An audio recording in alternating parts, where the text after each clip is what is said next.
बहुओं के रवैये से सासू माँ बहुत परेशान थी। दरअसल बात ये थी कि तीनों बहुओं में किसी बात को लेकर अनबन हो गई थी। तब से ही तीनों एक दूसरे से मुंह फुलाए रहती थी। ना कोई सीधे मुंह किसी से बात करती, ना किसी का कहना मानती। पड़ोसी भी इस बात को जानते थे और जाने कैसे कैसे बातें भी करते। इसीलिए सासू माँ ने तीनों बहुओं को तुरंत अपने कमरे में बुलाया। मैं कई दिनों से देख रही हूँ, तुम तीनों अलग अलग सारे काम कर रही हो। ये सब नहीं चलेगा, तीनों को मिलकर ही काम करना पड़ेगा। सास की बात सुनकर एकदम से बड़ी बहू बोल उठती है। नहीं मम्मी जी, मैं इन दोनों के साथ कुछ नहीं कर सकती। मैं इस घर की बड़ी बहू हूँ, फिर भी ये मेरा कहना बिल्कुल भी नहीं मानती। अरे जेठानी जी, जानबूझकर मुझे डबल काम करवाती है आप, और छोटी मुझसे टेढ़े मुंह ही बात करती है। इन दोनों के बीच हमेशा सैंडविच बन जाती है मेरी, और मैं हमेशा आलू की तरह बीच में मसली जाती हूँ। मम्मी जी, इन दोनों को लगता है कि मैं छोटी हूँ तो इनके पैरों तले दब जाऊंगी, लेकिन नहीं, मेरा भी उतना ही अधिकार है जितना इन दोनों का है। बड़ी आई दोनों मेरी चुगली करने के लिए, मुझे क्या कम समझ रखा है। तीनों बहू एक दूसरे से बहस करने लगती है और सास दोबारा ये देखकर टेंशन में आ जाती है और सबसे कहती है, चुप हो जाओ, अब से तुम तीनों सारे काम एक साथ करोगी, आंख बंद करके एक दूसरे की बात सुनोगी। तुम तीनों इस बात को गांठ बांध लो, वरना अगली छुट्टियों में तुम्हारा अपना मायके जाना कैंसिल।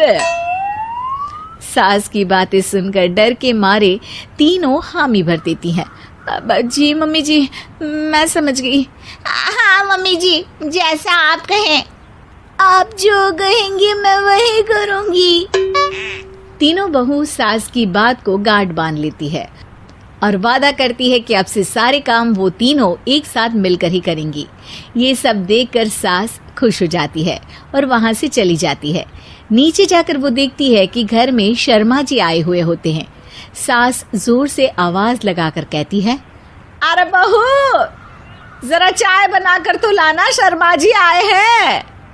सास की बात सुनकर तीनों बहू तुरंत किचन की ओर भागती है और चाय बनाना शुरू कर देती है।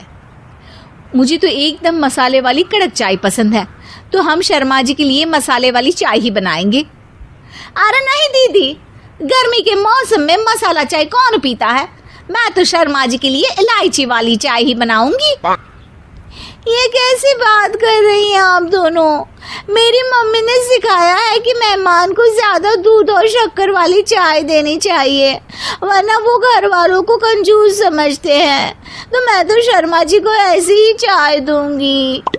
तीनों बहुएं अपने अपने तरीके से चाय में शक्कर, मसाला, पत्ती सब डाल देती है। उबलने के बाद तीनों मिलकर चाय बाहर लेकर जाती है और शर्मा जी और सासू माँ को देती हैं। चाय पीने के बाद शर्मा जी सासू माँ को देखकर शर्मा जाते हैं और शर्मिंदा महसूस करते हैं कि आखिर उन्होंने चाय पीने के लिए हामी क्यों भरी। सासू माँ भी चाय पीना शुरू करती है और कहती हैं, अरे बहू, ये कैसी चाय बनाई है?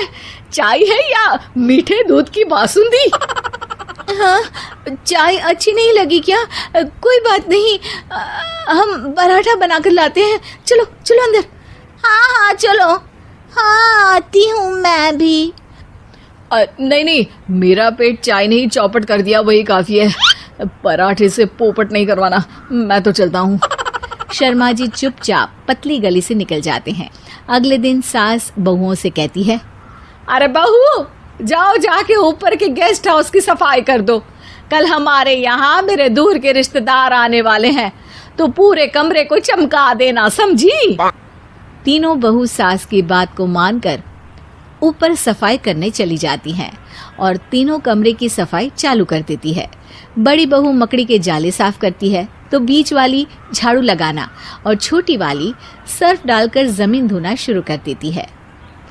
अरे दीदी, जेठानी जी, अभी मैंने पूरी फर्श धोई और आप फिर से धूल नीचे गिरा रही हैं। और मछली जेठानी जी, आप बिना झाड़ू की धूल यहाँ छटक रही हैं। अरे तीनों को साफ करना है, एक साथ सफाई करते हैं ना।